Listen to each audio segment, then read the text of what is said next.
Donkey Kong Bonanza is exactly what the Switch 2 needed right now. I don't think Mario Kart World was the wrong choice for a launch game. It's fantastic, and nothing has more broad appeal than a Mario Kart game. It will likely have staggering long-term sales. People will be buying and playing this game for the next decade. But the ability for another Mario Kart game to keep longtime Nintendo fans absolutely bubbling with excitement for a new console is, in my opinion, somewhat short-term. That's why Bananza launching just 1 month later is such a good move. This is the type of new experience that really gets Nintendo fans excited, and better yet, I think it's a game that will really help define the Switch 2 experience. I'm not saying that a game like this, or even a downgraded version of this very game, couldn't have been on the Switch 1, but the fact that Bananza, which is absolutely busting at the seams with Nintendo magic, is a Switch 2 exclusive is huge for the console's identity. And here's what I mean. We all know that almost nobody buys a Nintendo console exclusively for third-party games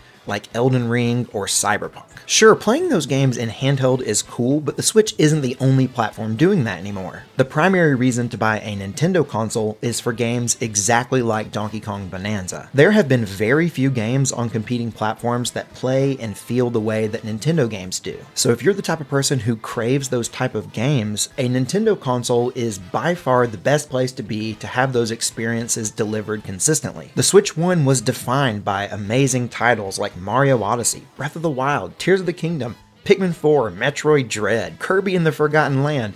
The list goes on and on and on. But what games will define the legacy of the Switch 2? Only time will truly tell, but what's exciting to me is that it's just been a little over a month.